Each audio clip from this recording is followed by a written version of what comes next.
Welcome back, players and collectors, to my channel, because today we're going to be talking about some indie TCGs, but there's something specific I've been wanting to talk about, and I feel like we could finally have an open, honest discussion about this, because it's kind of revolving around what makes a TCG successful, and kind of the really barbaric and harsh opinions people have about certain TCGs that really had nothing to stand on. And there's one central thing that kind of revolves around all that, and it's the Metazoo community. So not all the Metazoo community is like this. I just wanted to kind of point out that a lot of this perpetuates around Metazoo and stems from a chunk of the Metazoo community. So let's not waste time. Let's get right on into it. There's been a big problem in the indie TCG world. I mean, all the way back to when Kickstarter TCGs first started coming out, and then the boom of TCGs in 2020, people have had a very I don't know, to me it's kind of just like a barbaric, very Stone Age stance on trading card games and what makes them successful. And it all kind of started because of Metazoo and where it started and how it kind of was going at the time, right? So Metazoo only made like $10,000 on their Kickstarter, but it got picked up by a couple people that were huge investors, and all of a sudden the IP skyrockets and people are just getting into the trading card scene left and right, and they're buying into Metazoo, and it became wildly popular and successful, like super quick, right? And that was the ultimate failing point, I think, for indie TCGs in that moment. And I say that because we can see now some of the problems that have been happening with Metazoo. It was 90% investors. There was very little players, and most collectors only collected things that gave them money. And that's kind of the harsh reality of it. I know there's some true Metazoo collectors and fans out there that really enjoyed the game and enjoyed the cards, the art, the people, community, and all that. There's those people like that exist in all TCGs. And that's going to be one of my big points on why I think TCGs are better than that.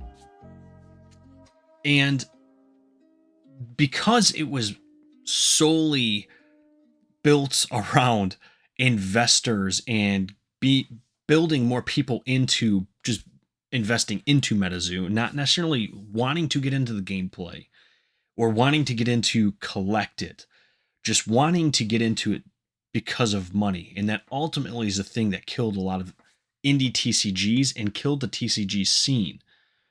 Now, it's not completely dead, obviously. People are still playing trading card games, and a lot of them are still very popular. You still got the big three: Pokemon, Yu-Gi-Oh, Magic, and now there's some other ones that are kind of coming into the mix. You know, you had Metazoo, there's Flesh and Blood, the Digimon came in there, Bandai with Dragon Ball came in.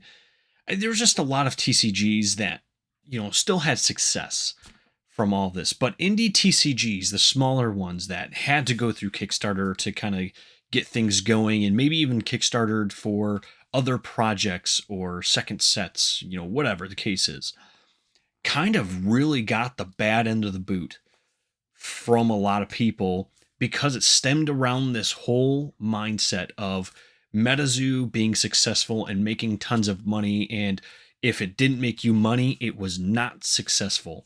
And that was the root problem right there. If it didn't make you money, it's not successful.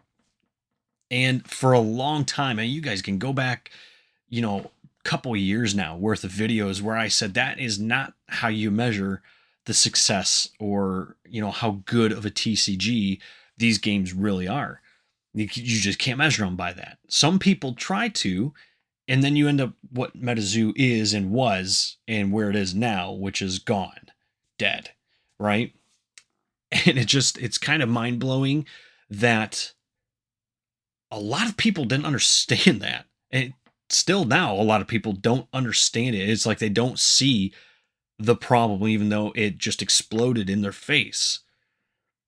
And it's just, I digress on all that, but indie TCGs just really got the brunt end of the stick on those.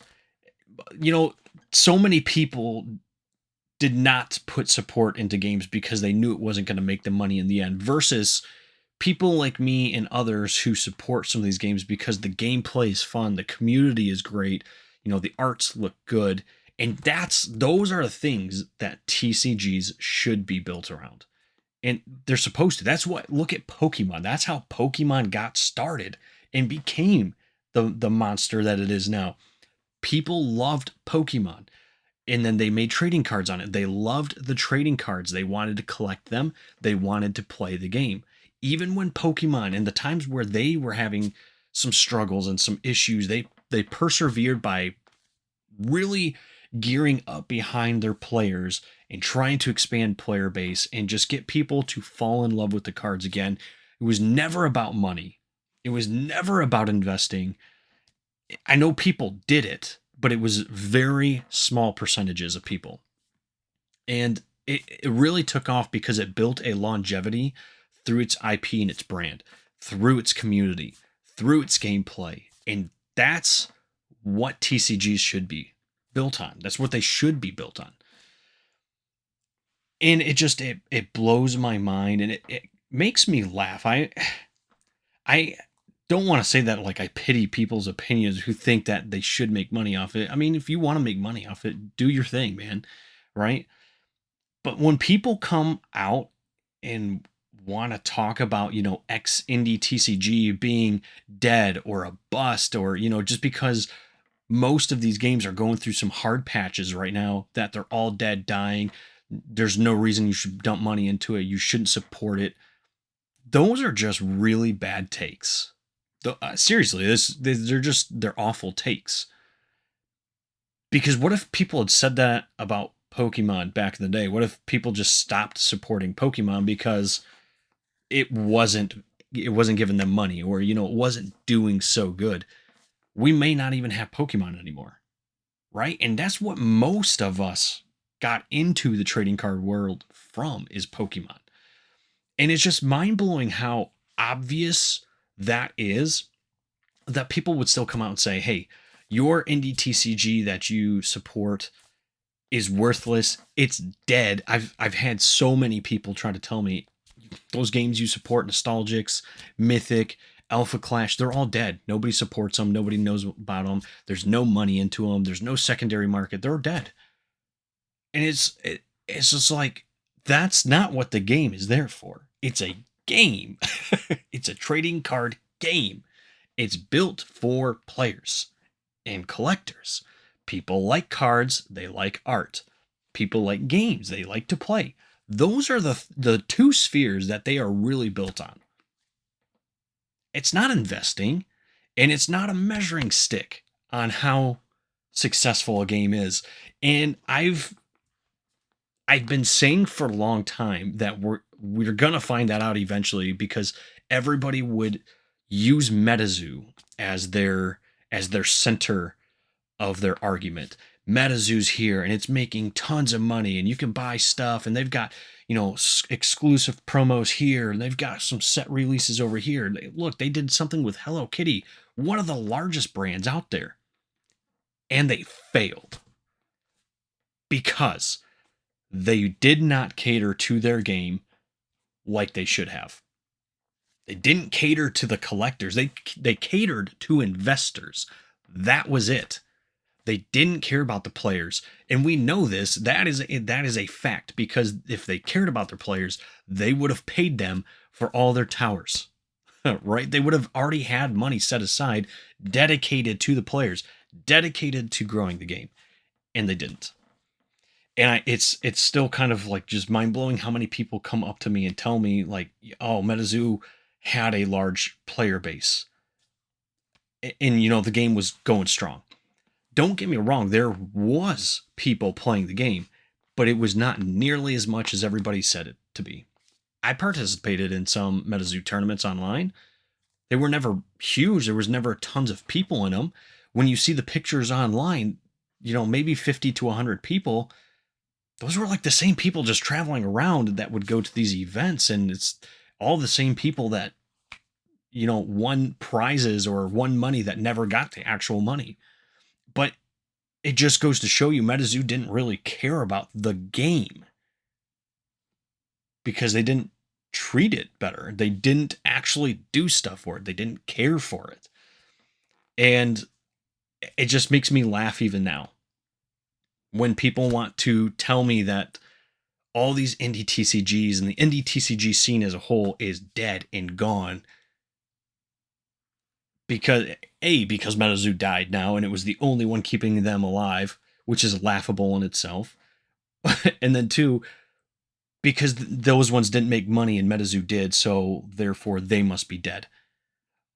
I'm sorry, what game is not around anymore and is no longer a company versus which ones are? Nostalgix is still around. They're about to release the third set. Mythic's still around. They're about to release their third set. Alpha Clash is still around. They're dropping another set, and they've actually just announced their next largest Clash Grounds, which is a huge tournament that's reporting numbers very similar, if not bigger, than Metazoo already. So, like, all these people that are telling me that these games are dead and they're not worth doing, and yet they poured all their support into Metazoo, I just laugh at you, honestly. And this isn't directed towards those who actually cared about Metazoo as a game and as a trading card.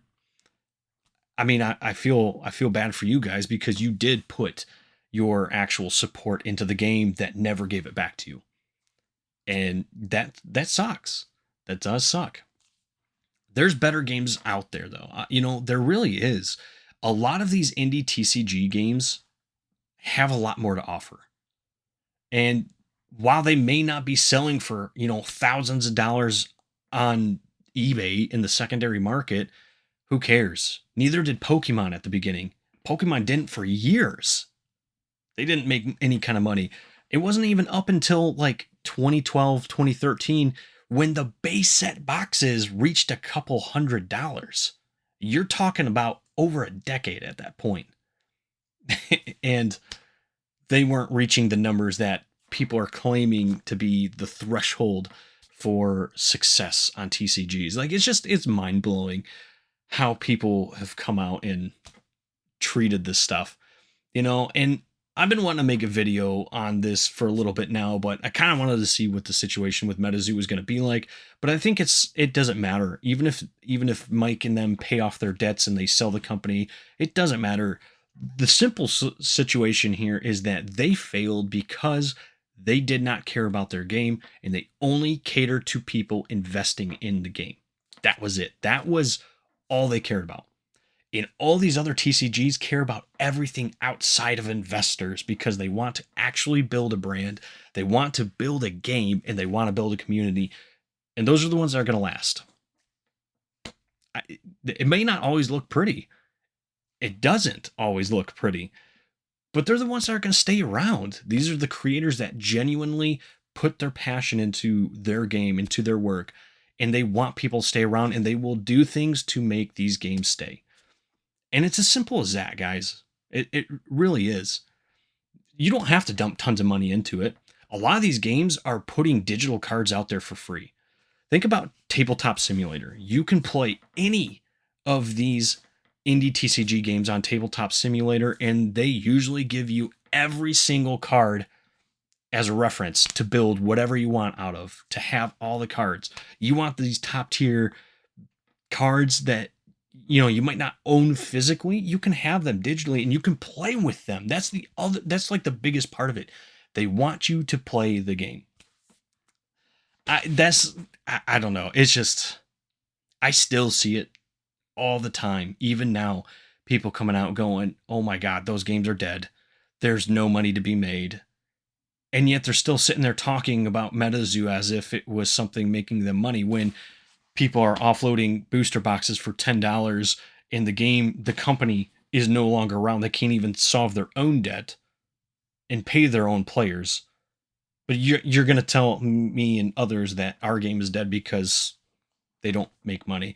It's very it's a stupid argument. So that's all I really want to talk about. I'd love to hear you guys' thoughts in the comments down below. Make sure you also click the like button, if I can talk, and subscribe to the channel.